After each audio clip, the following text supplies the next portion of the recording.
And ఇప్పుడు ప్రగతి గారిని మాట్లాడవలసిందిగా రిక్వెస్ట్ చేస్తున్నామండి.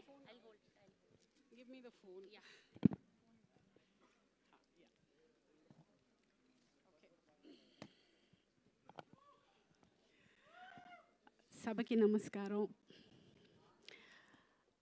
అందరికీ వచ్చిన ప్రతి ఒక్కరికి పేరు పేరున నమస్కారం. అండ్ అటెన్షన్ చాలా ఎక్కువగా ఉంది, అందుకని టెన్షన్గా ఉంది. కొంచెం మాట అటు ఇటు తడబడితే దయచేసి క్షమించండి. మీ మనిషిని, మీ ఆర్టిస్ట్ని, ఎన్నో ఏళ్ళుగా అమ్మగా ఉన్నాను. సో మాట ఏమన్నా దొర్లితే ప్లీజ్ క్షమించండి. బికాజ్ ఇంత అటెన్షన్ ఎప్పుడు రాలేదు. నేను కొంచెం మీడియాకి దూరంగా ఉంటాను. పబ్లిక్ ఈవెంట్స్లో మ్యాక్సిమం అవాయిడ్ చేస్తూ ఉంటాను. ఏమంటే మాట్లాడడానికి కొంచెం భయం. ఎందుకంటే మళ్ళీ నెక్స్ట్ రోజు ట్రోల్ అవుతానని. అదే ఇవే. సో ఒక 5 minutes I would like to talk.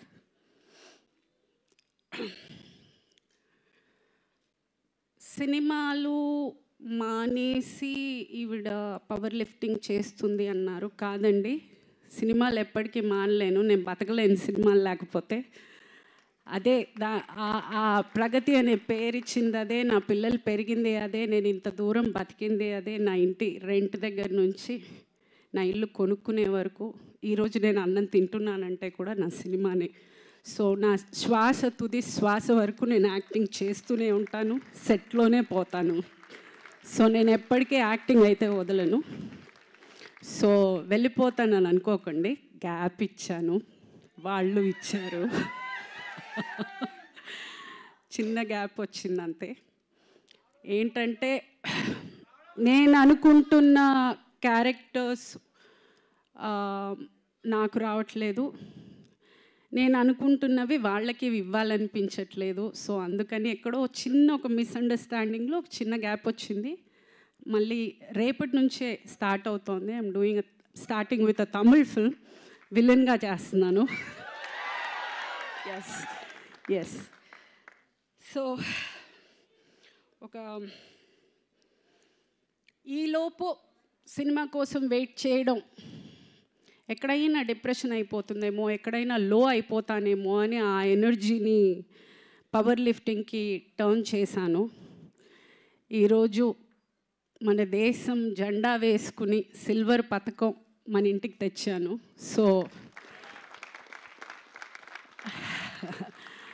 ఏదో సరదాగా మొదలెట్టింది, అంత ఎనర్జీతోటి నేను ఆ ఎనర్జీతోటి దేశానికే ఇంత పేరు తెచ్చానంటే, ఇదే ఎనర్జీ కరెక్ట్ క్యారెక్టర్ పడితే ఏమంటారు? సో అయ్ బాబోయ్. అండ్ ప్రగతి మహావాదిగా అక్కడ నేను రిప్రజెంట్ చేసిన, నేను నా సినిమా ఫ్యామిలీని రిప్రజెంట్ చేశానని అనుకుంటాను. అంత పెద్ద ఒక స్టేజ్లో నేను అంత ధైర్యంగా నిలబడగలిగాను అని అంటే ఇక్కడ ఆల్రెడీ ఉన్న ఒక అనుభవంతో అయి ఉండొచ్చు, ఆ స్టేజ్ ఫియర్ లేకపోవడం అయి ఉండొచ్చు. సో డెఫినెట్గా this is for the entire cinema. Start చేసినప్పుడు చాలామంది కింద నీకు ఈ వయసులో అవసరమా, జిమ్ బట్టలే వేసుకోవాలండి, నేను చీర కట్టుకుని చుడిదార్ వేసుకుని చేయలేను. ఫస్ట్ నాకు డౌట్ వచ్చింది, ఏమన్నా తప్పు చేస్తున్నావా, ఇంత దరిద్రంగా తిడుతున్నారే, ఇంత అసహ్యంగా ఫీల్ చేస్తున్నారే, నేనేమన్నా తప్పు చేస్తున్నానా? ఎదిగిన కూతురు ఉంది, ఆ పిల్ల స్కూల్కి వెళ్తుంది, కాలేజ్కి వెళ్తుంది, ఆ పిల్లకి ఫ్రెండ్స్ ఉన్నారు, ఇంత మాటలు అనేది బాధపడ్డా స్టార్టింగ్లో. సరే ఓకే, ఆ బాధని ఆన్సర్గా ఈరోజు అందరికీ వచ్చింది అనుకుంటాను. ఎవడెవడైతే ఈ వయసులో అవసరమా అన్న ప్రతి ఒక్కడికి ఇదే అండి నా answer. This is my answer. And ఇంకొకటి, ఈ ఏషియన్ గేమ్స్లో నాకు వచ్చిన మెడల్ని నేను సినిమా సంబంధించిన ప్రతి ప్రతి లేడీ ఆర్టిస్ట్కి నేను డెడికేట్ చేస్తున్నాను. బికాజ్ మాట అనడం, మాట దొరలడం చాలా ఈజీ. అమ్మాయిని చూడగానే ఒక ఫోటో పెట్టిందంటే మాట రాసేయడం చాలా ఈజీగా రాసేస్తారు. ఆలోచన ఉండదు. ఇంట్లో వాళ్ళకి ఒక ఫ్యామిలీ ఉంటుంది, వాళ్ళకి పిల్లలు ఉంటారు, వాళ్ళకి పరువు ఉంటుంది, వాళ్ళకి బాధ ఉంటుంది. ఏది ఉండదు. ఏదో ఒక చైర్ ఉంది, బెంచ్ ఉంది, ఫర్నిచర్ ఉంది, ఒక ఆర్టిస్ట్ ఉంది. Please don't. ఇలా కూడా చేస్తారు. బాధ మాకు ఉంటుంది.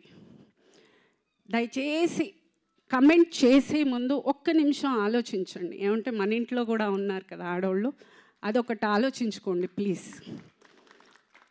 ఇది పేరున్న ప్రతి ఒక్క లేడీ ఆర్టిస్ట్కి నేను చాలా గౌరవంగా తీసుకొచ్చిన గిఫ్ట్ అని చెప్పచ్చు. For all the lady actors, I'm representing the women of cinema, I'm celebrating women of cinema and I'm proud of it. I'm proud to be a part of cinema. With all the women, I'm proud of each and every woman of cinema. Because I know the hard work they put in. I know how much they struggle. ఆ place నిలదొక్కుకోవడానికి వాళ్ళు ఎంత కష్టపడతారు, వాళ్ళు ఎంత త్యాగం చేస్తారు, అదంతా నాకు తెలుసు. కాబట్టి I respect each and every women. And అందరినీ కోరుకునేది ఒకటే, ఏది ఇవ్వకపోయినా కొంచెం మర్యాద ఇవ్వండి ప్లీజ్.